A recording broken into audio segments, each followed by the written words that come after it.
It's another edition. We're almost done with the regular season. Monday edition of Inside Coverage on Yahoo. Hope you had a great holiday weekend. Everybody shared it with friends and family and, football, and you enjoyed those Christmas Day games, weren't they? Just a blast. The Friday, we hope you had a great time, and we're happy that you're back with us for the how and the why, any and everything you need to know about the National Football League. My name is Andrew Siciliano, back at home in the home office in Southern California after a rainy Sunday in Cleveland. We'll get to that game coming up in a little bit. This is our wrap-up of Week 17, and as we recorded, there's still the one game, the Rams and the Falcons, which does have some meaning in the NFC yet to be played. But we'll look at the rest of the week, and we'll do that with my good friends, Charles Robinson and Frank Schwab. Smiling faces both on your screen right now. Yahoo senior NFL writers. Gentlemen, it's good to see you. Charles, did Santa bring you everything that you asked for? Yeah, I mean, it was funny because I was watching the game last night, and I asked this question in sincerity, even though we have not had the elite teams this year. Okay. Couldn't we argue this is one of the greatest NFL seasons ever? Like when you think about the Seahawks comeback in overtime, when you think about the Bears' insane comeback win, when you think about last night's game. I mean, we've had so many games from the beginning of the season to the end where I think you could argue if you really stacked it up. I mean, there have probably been 15, 20 extremely memorable games this season with just improbable things happening. Ridiculous games. I actually tweeted last night at the end of that game, or maybe in the fourth quarter, whatever, like game of the year. And then, to your point. Yeah, how many times have you said Frank, that? I was like, wait a minute, didn't I tweet this on the Thursday night with the Rams and the Seahawks? Yeah. That Bills comeback against the Ravens seems like it was 6 years ago, but it actually was still week one. Yeah, I mean, you're absolutely right. And I hadn't thought about that, Charles, but you are right. We have had an inordinate number of unbelievable games and wide open MVP race, which I enjoy too. The one thing I was worried about was Week 18 is going to be meaningless because there was a doomsday scenario for the NFL and its broadcasting partners that everything kind of settles in Week 17, the NFC South and the AFC North and all this kind of stuff. The NFL got really lucky in Week 17 that we have 3 winner-take-all division games that they could program for Saturday and for Sunday night. So even that worked out in their favor. Yeah, I like the wide openness of it all. It has been a phenomenal season. So many storylines, so many players emerging, whatnot. You might be right. This is one of the better seasons I remember. It's a great point because so many of the headlines have been the last few weeks, like who's really good here? There's no super team. Mahomes is out and Joe Burrow is out and the Bills have to go on the road and maybe Lamar Jackson is out and maybe Aaron Rodgers doesn't make it and the Lions are disappointing and the Vikings are disappointing. We'll get to them coming up in a little bit. Who has let you down most at the end of the year? I mean, don't we all kind of do this deep down inside? Who has really let us down this year and how do we move on next year? We'll do it for your teams. Okay, but instead of looking at it that way, see, Rob, I like what you're saying. It's the wide openness, the parity, as some would call it, is kind of cool, as are the worst to first stories. The Patriots, worst to first. Mm-hmm. The Bears, worst to first. The Jaguars were picking in the top 5 last year. They go worst to first, and they do it, by the way, without the player for whom they traded the farm. So, those are all great stories. I like a chaos scenario heading into the postseason. Who wouldn't like a chaos scenario? Do you want the NCAA thing? Well, somebody's undefeated. They're like, you got to knock off Duke. There is no Duke. This is fun. No, I agree. I agree. Real quick, one of the greatest things that happened. I'm watching the Jets Patriots, and obviously they run it up at one point. And I see the clip. I see the clip of Mike Vrabel walking by Drake May, and he says something, and then I see Drake May's face, and I'm like, what did Vrabel just say? And I backed it up, and I'm like, I can't tell what he said. Well, of course, we find out later, or at least speculatively, that he was speaking of the Jets, and he turned to Drake May and said, bleep him, like F him. And as he's running it up, and you're just looking at Drake May, and I'm like, that kid is like, okay, so this is what we are now. This is who we are. This is our mentality. Touchdowns on their first 6 drives, right? Is that what it was? Touchdowns on their first 6 drives. Drake May was out of the game with 5 minutes left in the third quarter. Yeah. Like, they would wait till the fourth. They're like, whatever, we got this. So, I'm at Browns Steelers. We're calling that game, and you go to every break and you look down, you look at the scores. Oh, look, Tennessee's out to the lead. Saints eventually came back. Oh, look at this. Oh, look, wow, look, Bills are taking it, or rather, Patriots are taking it to the Jets. You look down, they scored again. You look down, they scored again. Every time we went to commercial, the Patriots scored another touchdown. It was just absurd, which is kind of the way, by the way, that Sunday night game felt. I was flying back from Cleveland. Let's do the Sunday night game. The game's ridiculous. Niners beat the Bears 42-38. Caleb Williams had a shot at the end zone, end of the game. He almost made one of those amazing Caleb Williams plays. He could not connect in the end zone, and Brock Purdy and the 49ers hang on. Those Purdy numbers are absurd, and it's more than the numbers. 303 and 5 total touchdowns. He threw 3. He ran for 2. It's some of the plays that he made, like that play right over in the red zone next to the sideline, left sideline, top of the screen, where he's dancing around and them throwing that touchdown to Juszczyk. I was flying back, and hey, United Airlines, bless you for the new 6:09 p.m. direct from Cleveland to LAX. Please, I beg of you, this is all I want for Christmas. Can you keep it? Can you keep it for a few more months? I know it goes away in 2 weeks. It doesn't need to go away in 2 weeks. Just keep that flight, please. The direct is a game changer. Anyway, like when he made that play, C-Rob, I let out an audible wow on the plane, which is, kind of as I have a loud voice. It's startling. Matter of fact, I was sitting next to a little dog. The dog got freaked out. But that's how well the 49ers played. And now they get to face the Seahawks this weekend on Saturday. And there's a chance they do not leave their building the rest of the season.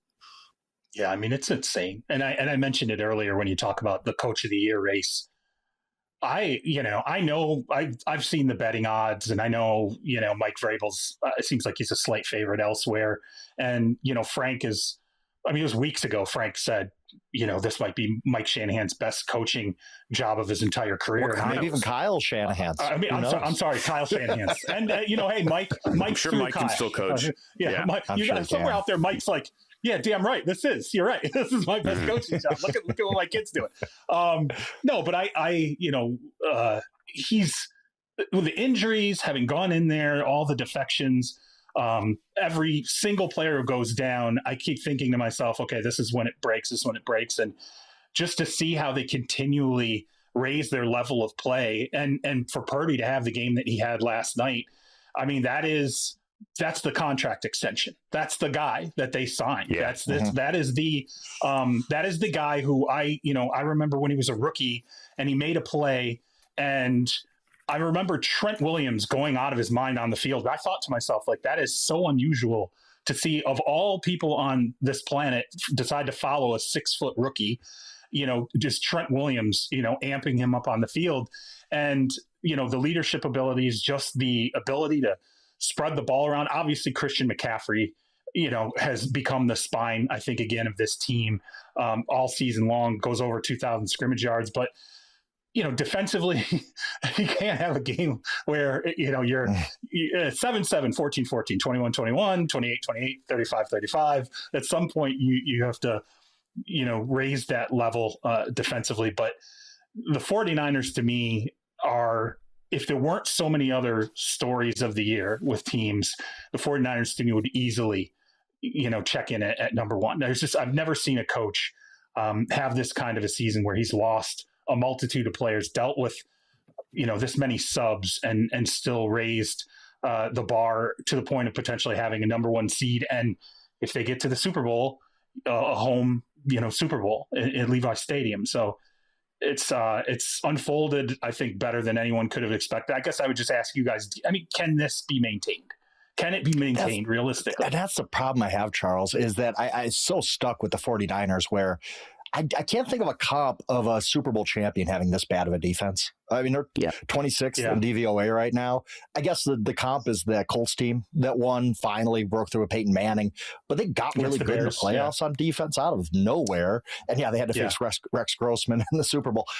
So I just sit here and I'm like, the 49ers can't do this. The defense is not championship quality. And we know why. It's because Bosa and Warner are hurt, but they keep doing it. They're 13-3. And the Kyle Shanahan thing, yes, I've been on my soapbox most of the season talking about Kyle basically since week 5 when they beat the Rams in overtime in that game. And I don't think it's just the best coaching job this year. I think it's the best coaching job in many years. When you look at what they've dealt with, don't forget that going back, Brock Purdy missed 8 games. And there were a lot of people, I hope you all deleted these receipts that said, maybe Mac Jones should be starting over Brock Purdy because he's playing so well. Like, that's Kyle Shanahan. When we all gush about this offense and how well it's playing, and oh my goodness, Brock Purdy's playing great. I'm not taking anything away from him. But this is Kyle Shanahan. This is Kyle Shanahan's coaching. He is on such a heater as a play caller. So I sit there and I say, okay, their defense stinks, but they're 13-3. And if they win Sunday, they got 2 home games from a home Super Bowl. Why not? They could just maybe outscore everybody for 2 more games. So maybe this is sustainable. I didn't think they'd ever be at 13-3 at this point in the season, ever. They have no pass rush. Fred Warner is out, although we're getting this vibe that maybe, just maybe, if they make the Super Bowl, he could come back. We should also note that Fred Warner was amazing as a pregame analyst on Sunday Night Football and NBC's coverage on Football Night in America. He was fantastic. I texted my guy Jack Collinsworth, who's obviously on that set. I was watching on the plane. I'm like, damn, this guy's good. He's like, he'll have a TV career as soon as he wants one. He was great. So Fred Warner is out. Bosa obviously is out. Bosa's not coming back. He tore up his knee. And Michael Williams, their first-round pick, he is out as well. It is a who's he defense. When I saw them, a month ago in Cleveland, you're going through their roster, getting ready for the game, and you're like, how is this team winning? Well, Browns can win this game. Clearly, they did not. I know I'm the Sunday morning optimist. But on paper, they're not supposed to be winning. Yet, they are. That speaks a lot to the job Robert Saleh is doing. We've talked a lot about that, and we will undoubtedly when we get past Black Monday and we go into the coaching carousel and all the hires in January. Saleh is obviously going to get plenty of interview requests, but Purdy is shutting everybody up. He got paid, and then, listen, I was not one of the people that said Mac Jones needed to play, like, keep Brock on the bench. I was not one of those people, but I was one of the people who, as a host of a show like this, rolled the ball out there and went, hey, you just wait. If Purdy doesn't come back, C-Rob, and light it up, you're going to hear those calls. All he's done, back-to-back 5-touchdown games. Yeah, it's been ridiculous. Yeah, no, he has. Again, I think he shows you why they paid him. This is what they thought ultimately they could get out of him in terms of really what that ceiling was. He can't be this every week. But I think if he can give them these kinds of games sprinkled throughout a season, and Kyle Shanahan can continue to manufacture a running game, find a running back beyond Christian McCaffrey in the future. I mean, it's sustainable that Brock Purdy can be the quarterback that Kyle Shanahan finally settles on long term, a quarterback who does not go into his doghouse in 3 years. And we're talking about, who Kyle's looking for next. I will ask you this. Did you know he had that scramble play? I'm sorry, real quick. The one I was talking about before, over on the sideline where he danced around and then found Juszczyk. Did you know he had that club in his bag? Yeah, I think when you watched him at Iowa State, and that was something like. Yeah, I remember Kyle telling me one time. It was I think it was 2 years. It might have been Brock's second year in the league, or maybe third, going into his third year.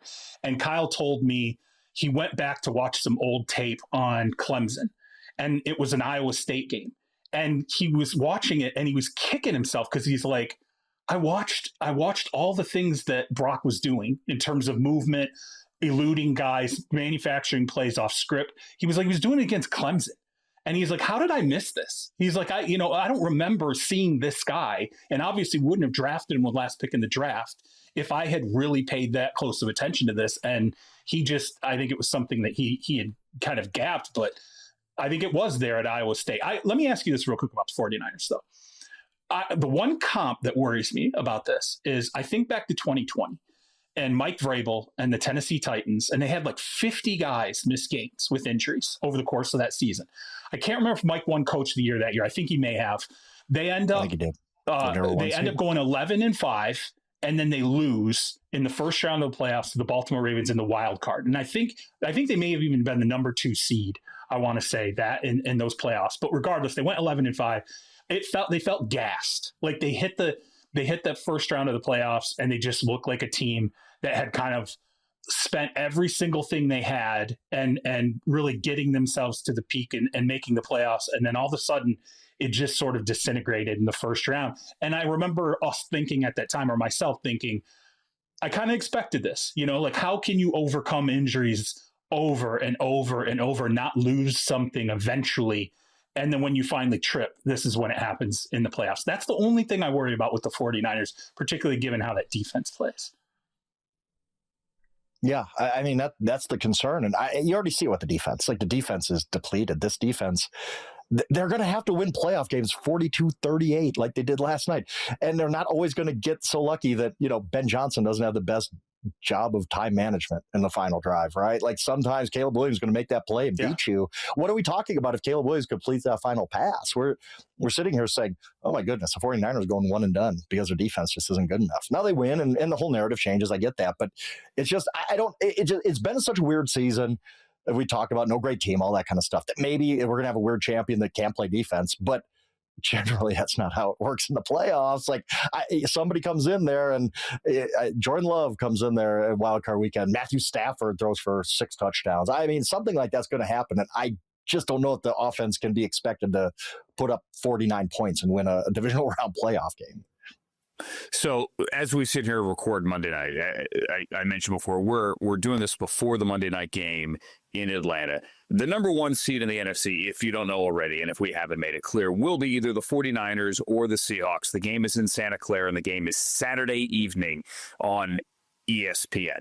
There is still seeding up for grabs in the NFC. We still don't know who is going to win the NFC South. It's either the Bucs or the Panthers. However, the Atlanta result on Monday night does actually matter. Bear with me here. If the Falcons beat the Rams and then the Falcons win again in Week 18, and Atlanta Week 18, I'm checking my schedule, or against the Saints, that game is in Atlanta. So if the Falcons win 2, it gives the Panthers a back door to get in, even with a loss to the Buccaneers in Week 18. I know that makes no sense, but that back door is there. And the Falcons and the Panthers, rather the Bucs and the Panthers, that NFC South title game is also on Saturday. So the NFC basically set. In the AFC, Denver beats the Chargers, and Denver will be the number 1 overall seeding at home field throughout the AFC playoffs. They get the week off. Late in the afternoon on Monday, Jim Harbaugh announced, not John Harbaugh, Jim Harbaugh announced that Justin Herbert, who was beaten and battered, and it's lucky he got out of that game against the Texans alive Saturday night, will not play in Week 18. They're going to protect him against the Broncos. You say, what do you mean? You're still fighting for seeding if you're the Chargers. Yes, but we know you're a wild card. You're either the 5, the 6, or the 7, and you're going to play any of the same combination of teams in all likelihood, and that will be the Patriots, the Jaguars, or whomever wins the AFC North. Does it really matter? You are going on the road, and even if you beat the Broncos, you can't guarantee any of those 3 will be your road opponent in the wild card weekend, so they're going to shut them down. As for the AFC North, it'll be the Ravens or the Steelers. That is game 272. If that's the one that you had picked for the NBC Tirico and Collinsworth goodbye to the regular season, then congratulations, you are the winner. 2 things happen of note. Saturday, without Lamar Jackson, the Ravens, still with Tyler Huntley, beat the Packers. And then, with a chance for the Steelers to beat the Browns and win the AFC North and make Week 18 absolutely irrelevant, you know what they did? They lost to the Browns. And it was the most predictable thing of all time. Says the Browns fan, and says the guy that works for the Browns, and says the guy that doesn't like the Steelers. I know, come at me. But the Browns have now beaten the Steelers 4 consecutive at Huntington Bank Field. Kevin Stefanski is now 5-1 against the Steelers at home. 6 of the last 7 years, the Browns and Steelers have split the season series, and the Steelers have not beaten the Browns in Cleveland without Ben Roethlisberger since the year before Ben Roethlisberger was drafted in 2003. It has been that long. Myles Garrett did not get his record-breaking sack, and after the game, Myles Garrett stated what was blatantly obvious to anybody who was in the building. To an extent, I feel like they were more worried about keeping me away from Aaron than getting the win, and I think that's what came back to bite them. So they'll have to fight it out with Baltimore next week. But I'm just proud of the guys for fighting and getting this win. That's the main thing, and I'm always going to keep it that. Thank you, Myles Garrett, for saying what was so obvious during that game. Aaron Rodgers would have thrown the ball backwards if he had to avoid being the guy that Myles Garrett sacked for the single season record. It's one thing to run away from him. It's one thing to double team him. It's one thing to triple team him. And I know they didn't have DK Metcalf. They didn't have Calvin Austin, and that totally changes the offense. But I don't know that I've ever seen anything like that. And Myles wasn't the only one who said it. I spoke to Alex Wright, the other defensive end, about 2 hours ago. He said exactly the same thing. And guys, I talked to multiple people, multiple Browns coaches who said unprompted after the game. All they cared about was Myles not getting the sack. See, Rob? Well, even when you watched it, it felt that way. I mean, just watching it, like Myles would move. He's playing on the left. He's playing on the right. They moved him to the interior. They're moving him all over the place. And there was a certain, I felt like Rodgers' clock was sped up. And now you would be, right, against that Browns front, especially against Myles Garrett. It's going to force you to speed up your process. But as I watched it, I said to John at one point, I'm like, it looks like he's just every snap, if it's a passing, down, he's making sure he's kind of checked. Where's Myles? Okay, I got to get rid of it. And there were times where, he's running for Myles. He's flushed into other pressure. I mean, look, you can say they lost the game because of that. I still think the DK Metcalf suspension, particularly whenever huge. Look, when the Steelers needed it, right? When they absolutely needed it, there was nobody there. You basically had Pat Freiermuth. That was it. And then, obviously the end of the game, there's some breakdowns that kind of changed and offered them that opportunity. But then at the end of the game, who are you looking for?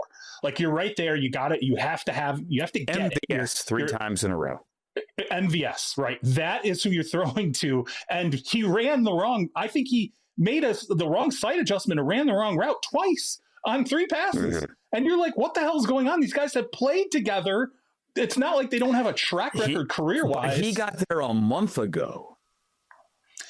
But they played together, obviously, in Green Bay. It's not like it was like someone brand new who he had no idea. Who's like, I don't know how Aaron likes certain routes, or, I don't know how to make certain route adjustments that he's going to recognize. It just looked like the ball was thrown and MVS is going the opposite way. And to me, I'm like, okay, this is when they lost it. They lost it with DK, because this is where DK comes up at this moment in the game. That's who you throw those balls to. And I think in 3 tries, DK might get one of those. Even if it's Denzel Ward, he might come down with one of those. That to me is what is so brutal now when you look back at the suspension and then obviously having to play in week 18 to get in. I think if they don't get in, I think the Steelers fail against the Ravens. People are going to look at it and they're going to point at the league suspending DK Metcalf, and they're going to say that was it. They ended the Steelers season when they suspended him for the remainder of the. Well, DK Metcalf shouldn't have been acting a fool. I get it. Isn't that DK Metcalf's fault? I'm not arguing, guys. I'm not arguing. No, I'm just saying that it wasn't just change. Charles. You're absolutely right on that goal to go situation. That you're like, this was starkly obvious. Like, this is DK time, and they don't have anybody. But I think all of this meshes together with you guys talking about the Steelers being hyper aware of Myles Garrett. Part of it is like, well, what's Aaron Rodgers waiting for? He's got to get rid of the ball quick because he's got these 15 tight ends that Arthur Smith likes rotating in for whatever reason, and nobody who could stretch the field, nobody who's being any danger to the Browns secondary. So he's just well, I better get rid of the ball because I'm not waiting for Calvin Austin to run a deep route. Like, let's just get rid of it. And I think that it affected their whole offense. And you think about this game, this Week 18 game is just crazy to me because I think both of these teams stink, to be honest. Like, neither of these teams is a great AFC North champion. But you think of the narratives that are going to change based on the outcome of one game. Either of these coaches is going to be on the hot seat. Absolutely. Whether that's true or not, what are we going to be talking about Monday? Well, maybe it's time for Mike Tomlin / John Harbaugh. It's going to be the conversation. 100% Absolutely. Right. If Lamar Jackson doesn't play in this game and they lose, you're going to hear a lot about that. I got a better one. What if he doesn't play and Tyler Huntley plays lights out? No one's suggesting, by the way, that Tyler Huntley's the franchise quarterback there. But in light of Mike Preston's Baltimore Sun Christmas Eve column, just eviscerating Lamar, saying I wouldn't pay him, he doesn't work hard, he never shows up on time, and that him and Harbaugh are broken, the storylines for this game are ridiculous. Aaron Rodgers might go into retirement. This might be the last game of one of the greatest careers of all time. And DK Metcalf getting blamed all offseason for screwing up the Steelers season because he went into the crowd. There's literally endless storylines for this game. It's not the greatest game. It's not the prettiest game, but it's the most intriguing game. I can tell you that. Absolutely. Yeah. I mean, the sound you heard, and I said it during the broadcast after we wrapped up, the sound you heard when that ball got knocked down by Denzel Ward. And Denzel said, I don't know whose idea it was. Let me rephrase. He said, I don't know whose bright idea it was to throw at me 3 times, but that was the wrong idea. And Aaron Rodgers, Alex Wright told me, he's like, maybe the backside was shut down, meaning he wasn't going to go left either way. But on that final 4th down, he's got Kenneth Gainwell, who was lined up to chip Miles. Kenneth Gainwell ran a little Texas route to the left. He could have walked into the end zone. If Aaron just looks left, it's an easy touchdown. And then we're having the decision, do you go for 2, you go to overtime. But where was I? I lost my train of thought. That Steelers team, the one that I saw, is not good enough to win a playoff game. And we're going to be in the same position, with or without DK.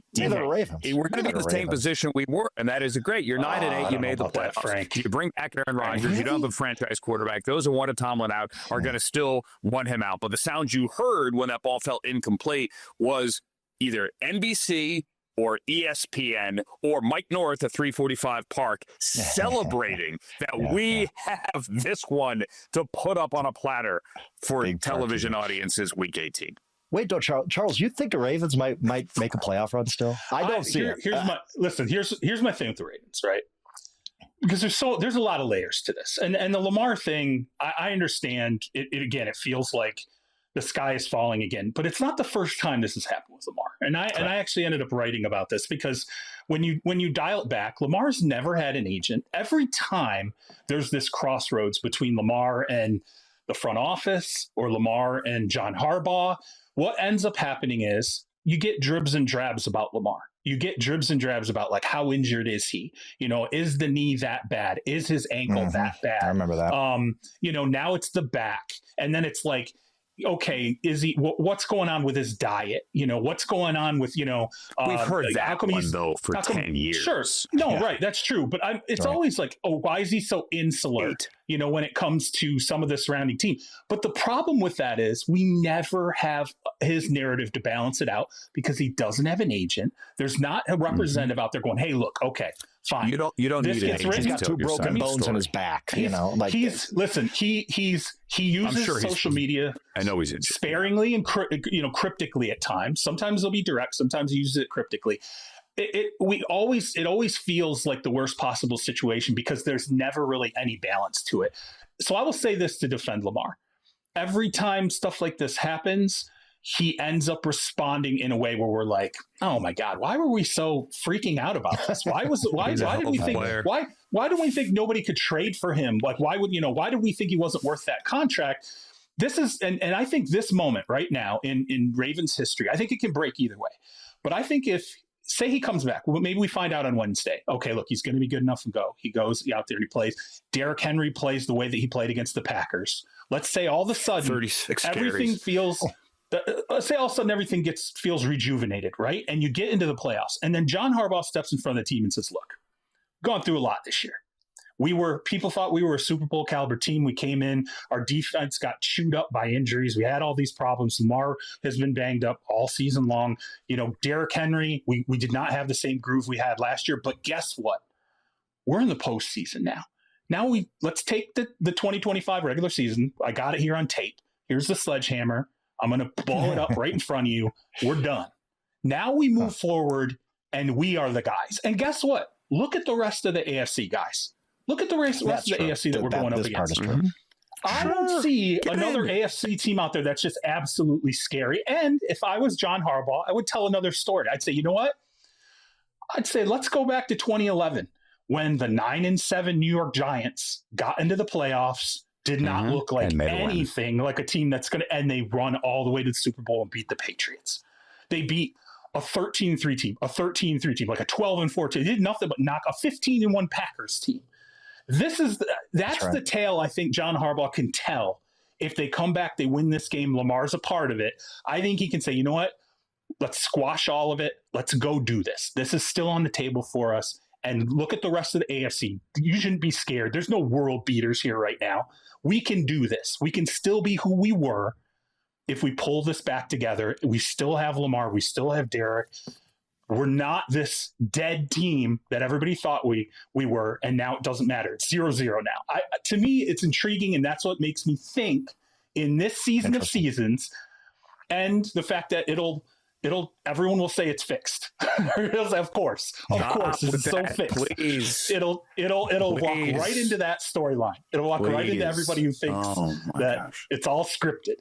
I'm just telling you, I think it's set up for that, but obviously they got to beat the Steelers. Stop.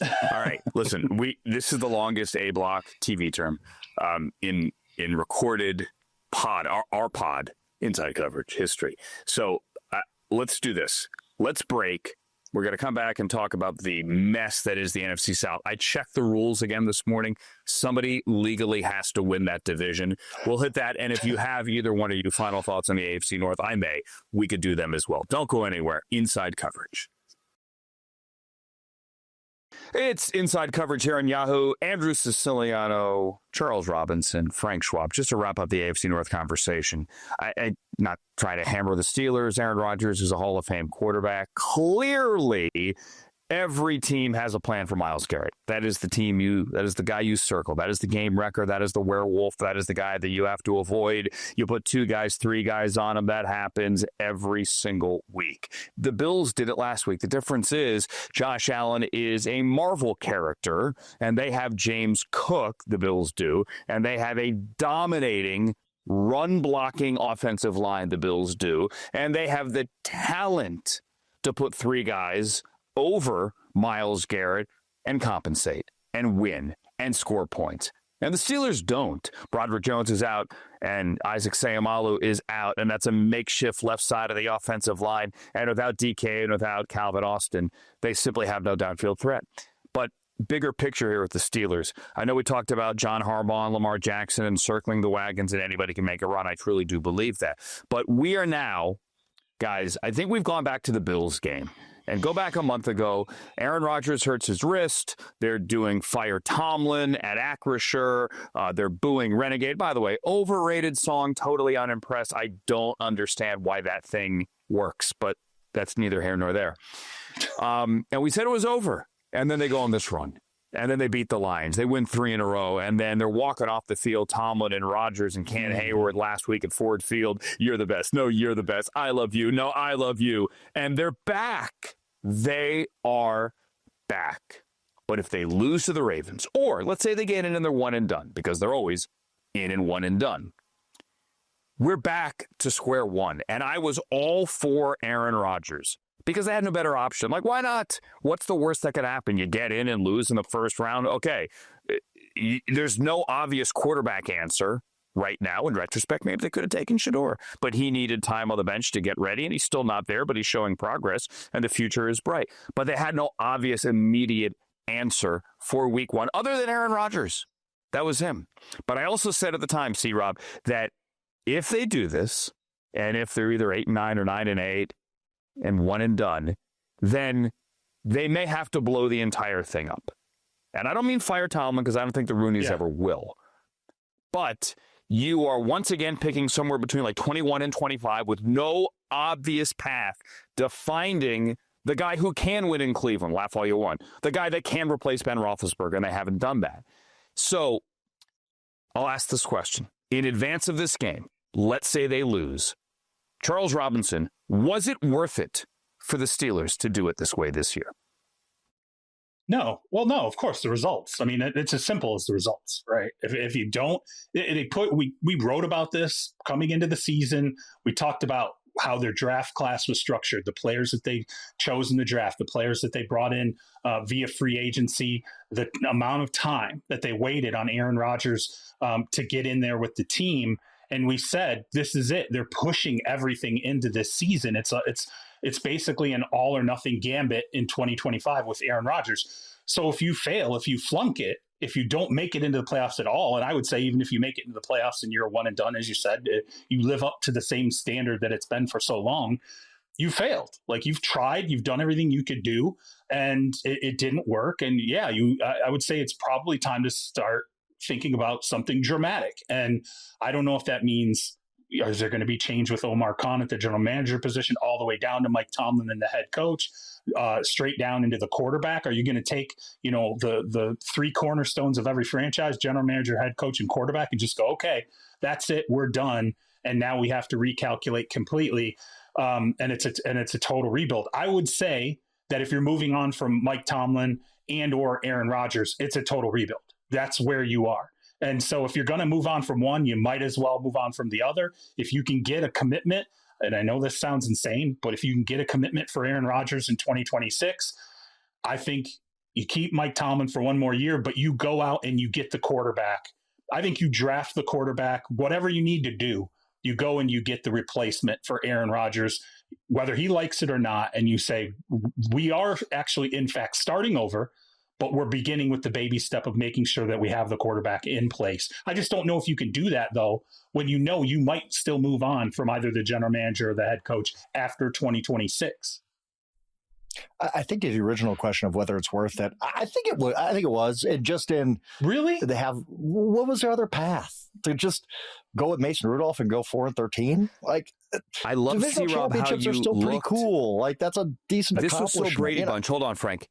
Did you see what C-Rob did? He kind of looked to his left, like right at you. It looked like straight Brady Bunch open there. Yeah. It was so cool.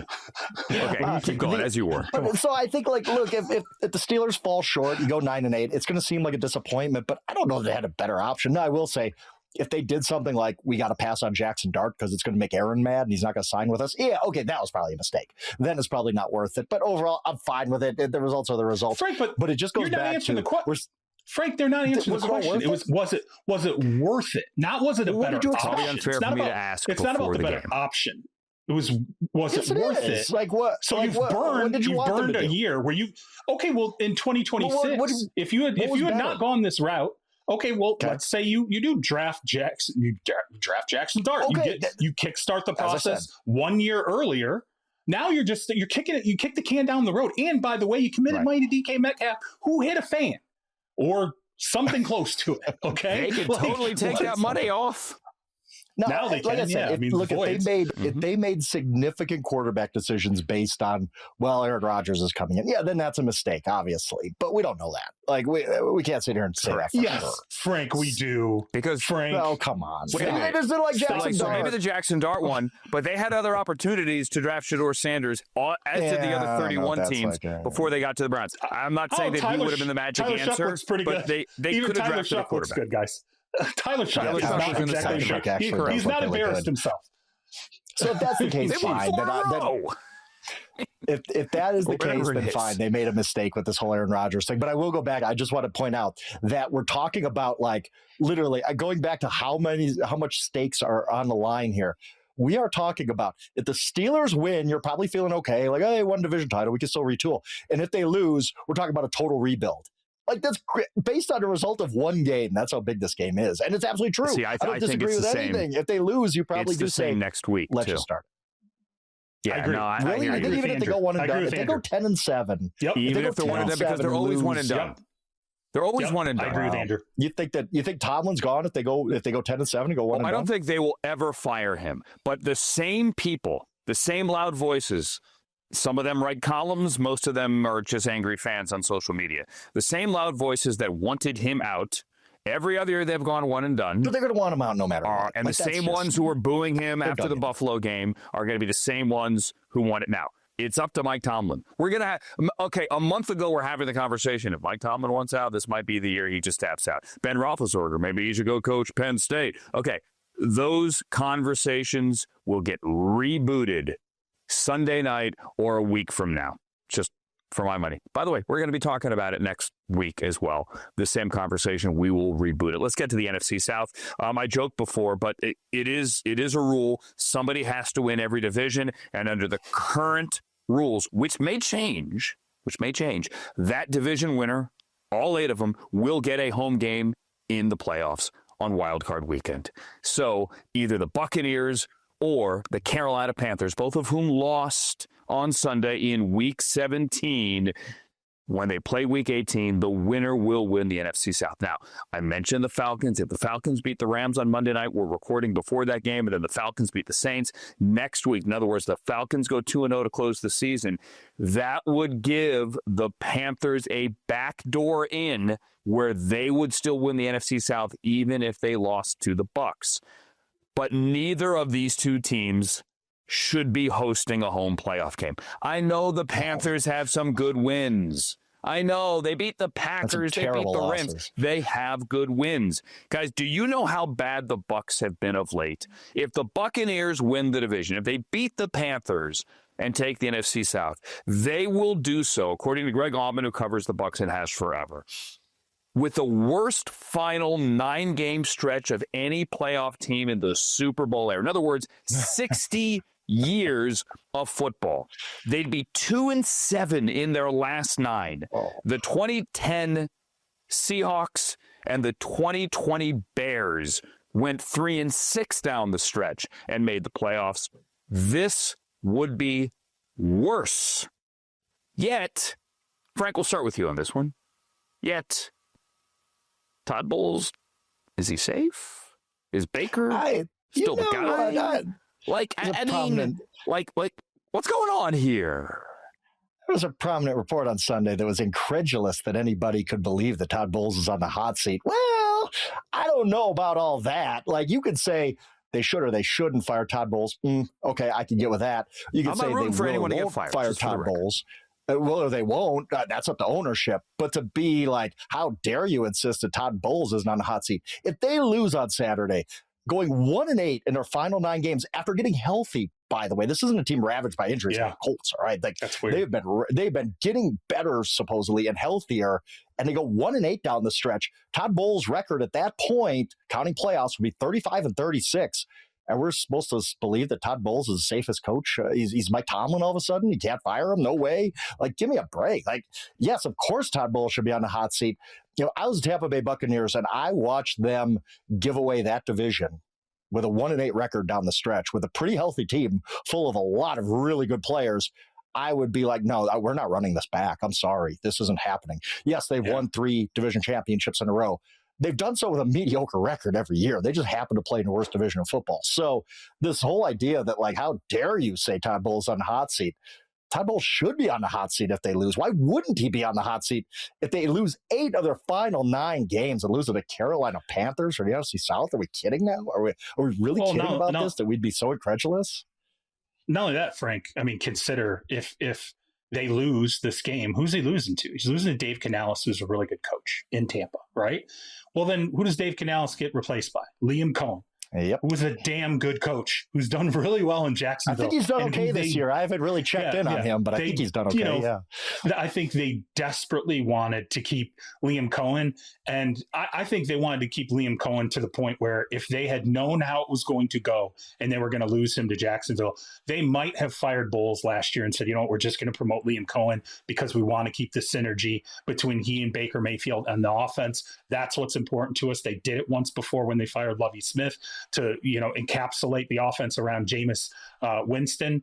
I mean, I look at right now the Buccaneers, and what's intriguing to me about this idea with Todd Bowles is there's an element of Baker Mayfield being tied up into this, because Baker Mayfield's contract, it has one more year left on it in 2026. And you have to decide, are we going to pay him? And they have to have this conversation this offseason. Do we do this extension, particularly in the last 7 games, Frank? I mean, if you go back to November 16th, when they lost to the Buffalo Bills, he's got 10 interceptions this year. 8 of them are in the last 7 games. And I think he's got a few fumbles in that expanse too. It's, some people are calling him like a check down merchant over the last 2 months of the season. And as you said, now they're healthy to the point where the weapons, the suite of weapons that they wanted on the field, where they really thought they can, take the roof off the offense. All of a sudden we'd see it. And instead that has not happened. It's certainly concerning, but I think the problem is if you fire Todd Bowles, what are you now staring at with Baker? Like, are you saying to the next coach coming in, we're hiring you because we want to get the most out of Baker, we want to extend Baker this offseason? Or are you saying we keep Todd Bowles one more year, we ride Baker out through 2026, and if this does not fix itself in 2026, if we can't figure out how to realign these pieces, we say goodbye to Todd Bowles, and maybe we say goodbye to Baker Mayfield as well. Like, I think you have to factor Baker's contract situation into this too, because you have a decision to make this offseason, and it's going to affect, if you fire Todd Bowles, it's going to affect that next head coach. Yeah. We were talking MVP for Baker, and for the record, I'm a Baker fan. I really am. I am too. Everyone likes to go, well, the Browns were so stupid to get rid of him. That's a different conversation. But those same people acted. He just went to Tampa the next day and became an MVP. He's had a nomadic existence here. Obviously, Carolina cut him. That was a unique circumstance, but they cut him. He went to the Rams for 5 minutes. He had his moment on Thursday night, certainly, and then he eventually went for like a $5-8 million, whatever it was, prove-it contract with the Bucs. And bless him, that he bet on himself, and he has cashed in. Like, I am happy for him. But mid-season, we're talking MVP, and we're not anymore. Yep. And these two teams have a combined point differential of -100. -100. The Panthers are -67. The Bucs are -33 with the point differential here. Just in comparison, the only other team. Okay, so the lowest point differential of any of the teams right now in a playoff position is the Steelers at +8. +8. The other two in the NFC South are at -100 combined. Like, the Saints are -75. Like, they're in the neighborhood with the Panthers somehow. It's so absurd. Bad. So, like, you're looking at, people saying, well, do the Rams have anything to play for? Yeah. If they get to the 5 seed, they get to go to the NFC South. They're going to be like 10-point favorites. Anybody would want to go to the NFC South. Yes. Yeah, Panthers are kind of crazy. I like the level of crazy with the Panthers, because this season, I mean, like, seriously, like, it's like you have a chef. It could be like Eric Repair one day, and the next day it's the Swedish chef, right? Like, he's either serving you a 5-star meal, or he's burning the kitchen down. Did you see that? Bryce Young had 54 yards in a game yesterday. I know, but then there's been games where Bryce Young had a completion of more than 5 yards in the air. True story. I like the level of you not necessarily knowing what game you're going to get. Yeah, it's kind of crazy. You can win at Lambeau Field, or you can get swept by the Saints. Who knows? We just don't know. So that is the Saturday ESPN schedule. They actually got 2 fun games, meaningful games. Last year it was Browns and Ravens in the early window. Ravens needed to win it, and then it was Bengals Steelers in the late window. This one's Panthers, Bucs early, Seahawks, Niners late.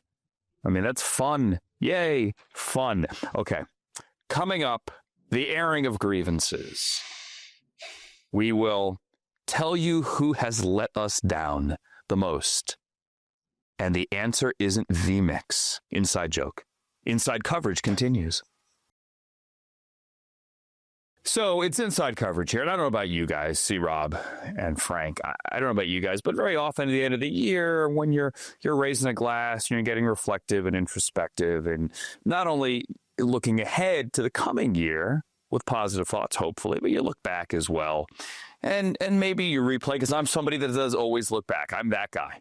right? You replay some of the things you wish you did differently, and you try to learn from those things, certainly, but also the things that disappointed you this year, and maybe the people that disappointed you this year. No names, but it hit me today. Maybe we should do that with NFL teams, because we know who's in or who's out. Like, there's only 2 spots open: AFC North champion, NFC South champion. So we know who didn't make it. The Lions, the Vikings, they are certainly disappointing in the NFC. In the AFC, the Chiefs and whomever loses in the AFC North, disappointing. The Bengals. I mean, like, there are a lot of teams that let us down this year. So this is like this is an airing of grievances. What was George Costanza's dad's name? Was it Ned? Is it Ned Frank. Costanza? Yeah. Frank Costanza. I should have known that. Okay. Yes. Jerry Stiller, Frank Costanza. All right, may he rest in peace. The airing of grievances. Charles, you go first. Who has let you down the most this year? Yeah, I mean, look, when you go back and you look at the Super Bowl favorites, some people are going to say, oh, it's the Chiefs or it's, the Ravens if they don't make it in. It's the Detroit Lions. I think when you look at the Detroit Lions and in the micro where you're like, okay, this is happening again with all these injuries. Why can't they keep guys healthy over the expanse of a season, particularly on defense? But then they play the Pittsburgh Steelers. Right. Niners overcame it. You look at the Pittsburgh Steelers game and you're like, all of a sudden you can't run the football. You can't run the football at all. Jared Goff is turning the ball over left and right. You just suffer a complete collapse at home in an absolute have-to-have-it game. That to me, that team, the Lions, I don't think have really ever recovered since the NFC title game loss. I know they went 15-2 in 2024, completely gassed. They get throttled by the Washington Commanders last year as the number 1 seed in the NFC. And I feel like that was just part of the descent from that NFC title game. This was supposed to be the season, even with the loss of the coordinators, where if they were going to get it back together and get themselves onto a consistent track, they were going to show up this season. They still had all the talent on the field. I think the talent actually got better in the offseason.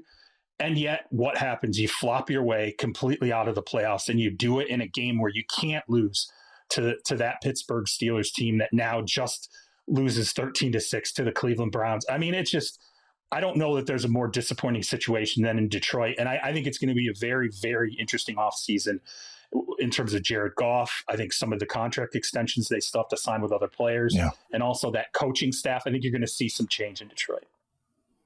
Yeah, the thing about the Lions, I can see them bouncing back. I mean, their metrics are really good. They just record stinks. I still think they can bounce back. Great players, right. They do. They have a lot of talent. So I'm not giving up on them for 2026, but definitely disappointing. Obviously, I could have picked the Ravens. I could have picked the Chiefs. Like those are clearly good answers. But I'm going a little different direction. I watched this Vikings team. They're 8-8, and they have the second worst passer rating in the NFL, 74.3. And you just wonder, what if you would have did a U-turn at quarterback? What if you would have brought back Sam Darnold? What if you would have kept on Daniel Jones? We didn't expect J.J. McCarthy to be this bad, but he has been. Carson Wentz wasn't great. Max Brosmer, really bad. I had 3 net passing yards and a win over the Lions. It almost made me more frustrated with the Vikings of like, if you could just have an average, we could see the defense is awesome. You still got Justin Jefferson, who's having a lost season, Jordan Addison, all these guys. You have a playoff team. They went 14-3 last year. But your quarterback position is so bad that you're fighting to just get above 500. And by the way, if they get to 9-8 with that quarterback situation, A, it's a pretty good accomplishment. And B, it just highlights how much more this team could have been this season. This could have been another 12-win season for the Vikings with just mediocre quarterback play. They didn't get it. Now, the one thing you could point to is in 2023, the Colts won 8 games. They had the second worst passer rating in the NFL. Come back, fix the quarterback situation, start the season 7-1. I know it didn't last that long and it didn't turn out well, but if you're the Vikings, you sit there and say, everything's still in place from that 14-3 team except the quarterback. We got to figure that out somehow. Easier said than done, I guess. But right now, the Vikings have to be looking and saying, we just wasted a season where we had a championship level defense and a good enough team around everybody to at least be in the playoffs.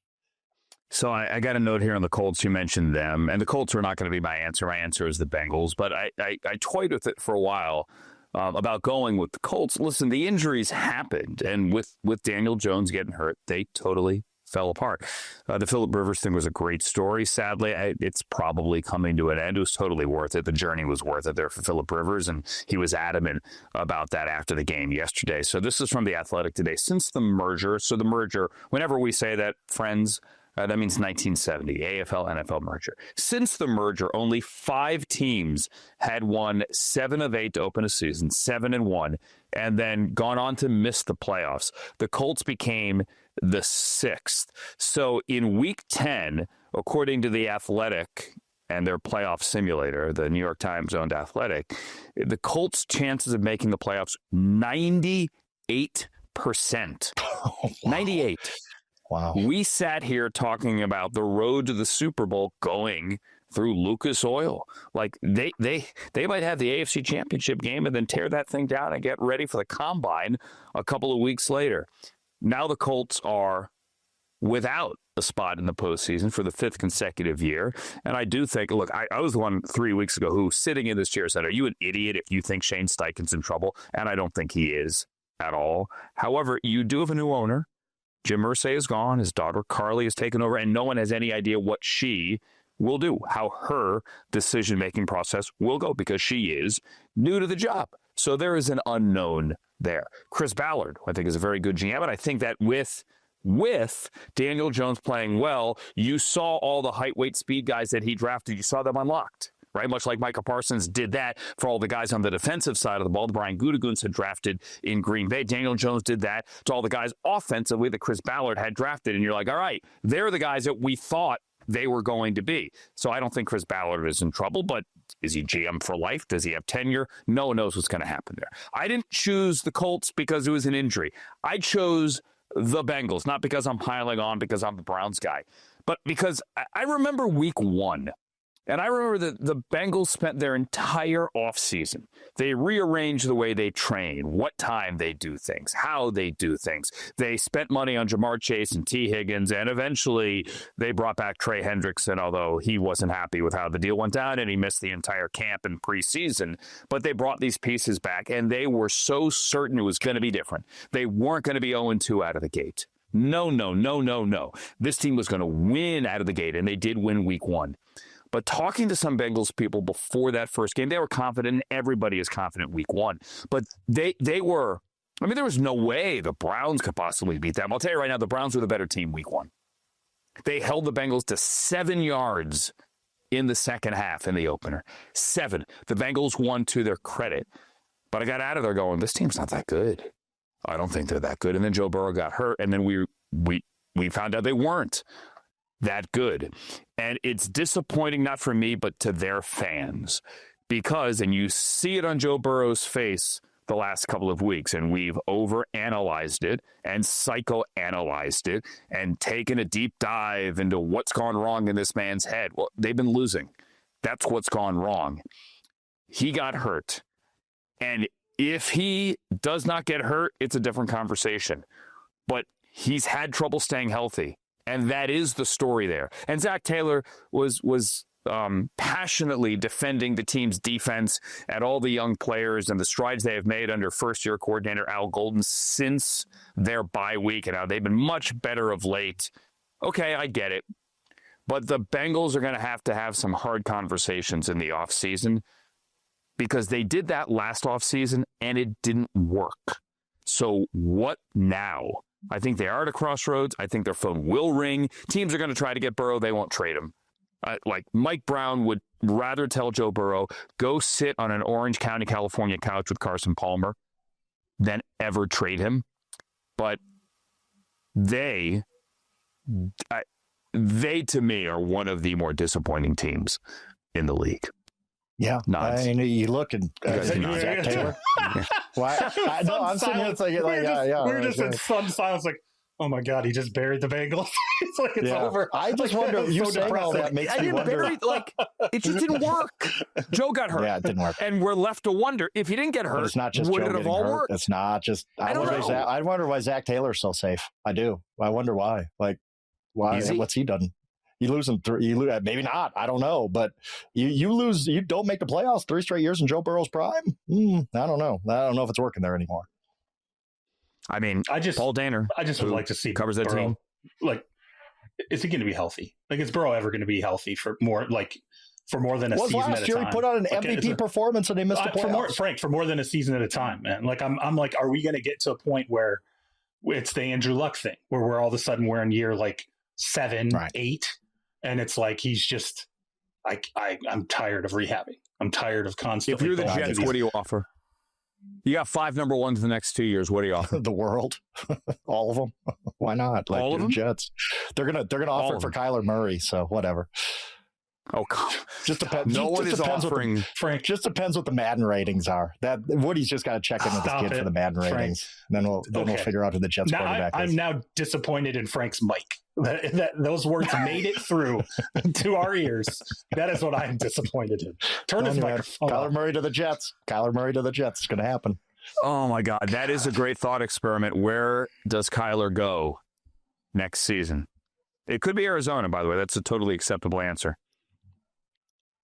No, it's not. The quarterback carousel is going to be so much fun. Tua. Maybe Kyler's got a home there and doesn't play football. That's why he ends up there. But no. Does Rodgers retreat to Malibu and Malik say, Willis. only call me on Malik FaceTime Willis audio? Is the guy we need to talk about. You guys watch him play on Saturday? Was lights Malik's got some juice now, man. Saturday. He's going to be fun. He's going to be fun in free agency this year. Lights out on Saturday.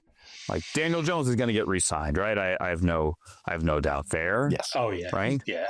Does Matthew Stafford win an MVP and come back and say, "Hey, why don't we play this game again?" And raise my salary. If they win the Super Bowl, I think if he wins the Super Bowl, I think he outweighs it. I think he's done. I think he'll really. You think he hangs it up? Yeah, I do. I think if he wins the Super Bowl, and not only that, I don't think he's the only. I think there are people in that franchise who are like, I kind of think he's at that point where if we win a title, he'll feel like he's done everything he can do. Interesting.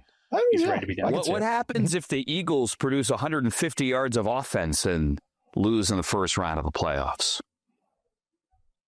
Oh, Jalen Hurts. I'm just making faces at the screen. Thanks. Yeah, 17 yards in the second half, like yesterday. Yeah, I would say that the entire offensive coaching staff and head coach are probably just making faces. Okay, we're so this is not a 2-hour podcast. Let's do one more thing before we go. C-Rob, you get to go first. All right, I picked for today there's a lot of votes that are going to be really interesting. We talked about MVP. Coach of the Year is going to be an insane voting process. But I think what's going to be really interesting now that Phillip Rivers has done what he's done is the Comeback Player of the Year vote. And I'm going to look off screen here. I want to read you the exact criteria for this vote because it leaves open a ton of interpretation. Such a silly award. The spirit of this award is to honor a player who has demonstrated resilience in the face of adversity by overcoming illness, physical injuries, or other circumstances that led him to miss playing time the previous season. So technically, unemployment is other circumstances. I ask you this, and because look, what if he chose to retire? Christian McCaffrey missed the majority of the season last year, right? And we've seen McCaffrey play this year. Is absolutely lights out. Go watch him against the Bears. You're like, oh my God, he's still got all the juice, over 2,000 yards from scrimmage, could be Offensive Player of the Year.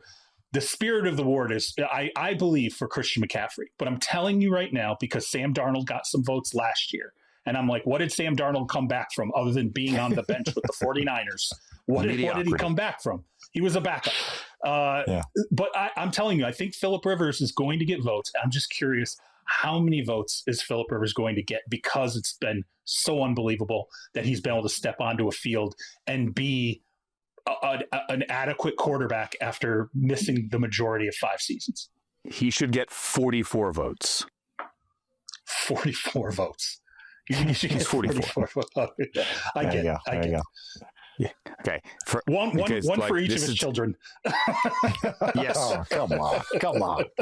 Phil's catching strays over here. Still good. Frank, you're one more thing, and I know you're tempted to do a 10-minute soapbox here on Comeback Player of the Year. I know you're tempted. Comeback. But give us your one more thing. It's not quite as bad as Coach of the Year, but it's almost as bad. I'm going to stay with Phillip Rivers here. And, when he came back, we were all excited to just watch. Phillip Rivers, great player, obviously. What I didn't realize is we were going to get Phillip Rivers, the philosopher. And I truly believe this. Some of the things he has said in these past 3 weeks are lessons we can all take in life. After a first game against Seattle, he talked about, hey, yeah, I was scared to come back, but I overcame that. I came back, and I hope some of my kids who I coach, and his kids, his children, look at that and say, hey, coach was scared, but he got over it. I can do that too. He comes back in week 2 after the 49ers game, and somebody asked him about losing, and he's like, you know what? Winning and losing isn't everything.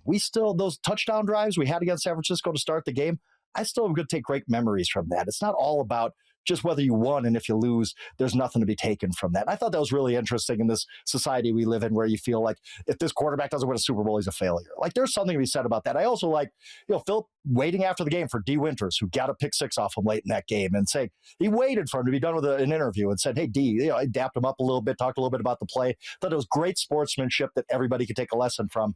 And then after this game, which is probably his last start in the NFL, he probably isn't going to make another comeback, and Riley Leonard's probably going to start week 18. Somebody asked him about playing meaningless games, and he says, meaningless games aren't even in my DNA. That game had meaning for me because, and he made a comparison to when we used to go out and play in the playground. Nobody cared who won those games or not, but we cared. We go home with a smile on your face, or you go home sad that you lost. Those games meant something to me. Every game means something to me. And I just think all of these lessons, Phillip Rivers has been just using this as a psychologist couch almost, trying to teach us all there's more to life than just, hey, did the Colts make the playoffs? And there's more to life than, hey, did throw for 300 yards and this and that. He has enjoyed every minute of his comeback, it seems. And again, just he has lightened up the NFL the past 3 weeks. And that's why everybody's talking about him. That's why me and Charles both mentioned him in our One More Thing, because his comeback has been just more about him being on the field. I really think he's just done a great job being an ambassador for the game, and for all of us to just take a lesson from him. Corporate speaking circuit.